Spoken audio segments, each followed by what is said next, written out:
नमस्कार दोस्तों, स्वागत है आप सभी का एक बार फिर से हमारे YouTube चैनल किस्से कहानियाँ बाय स्नेह में। दोस्तों, आज सुनते हैं कजरी तीज की व्रत कथा। एक गांव में एक गरीब ब्राह्मण और ब्राह्मणी रहा करते थे। वो इतने गरीब थे कि उनके लिए 2 वक्त का भोजन भी जुटा पाना मुश्किल होता था। एक दिन जब भाद्रपद महीने की कजरी तीज आई तो ब्राह्मणी ने ब्राह्मण से कहा, सुनिए जी, कजरी तीज आ गई है और मुझे तीज माता का व्रत करना है।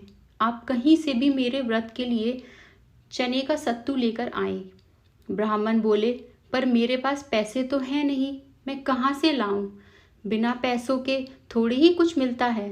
ब्राह्मणी बोली, मुझे नहीं पता, आप चाहे कुछ भी करिए, चाहे चोरी करिए या डाका डालिए, पर सत्तू के बिना मैं पूजा नहीं कर सकती।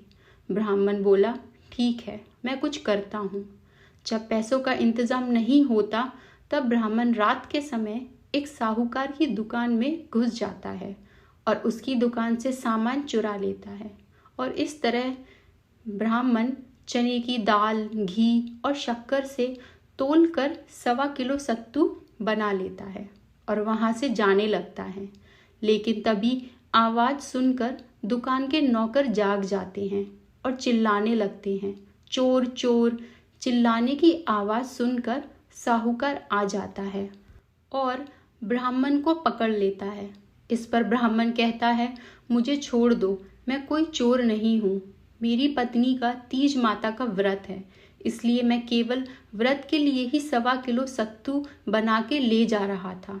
साहूकार बोला, जरा मैं भी तो देखूं क्या क्या ले जा रहे थे तुम और कितना सच बोल रहे हो।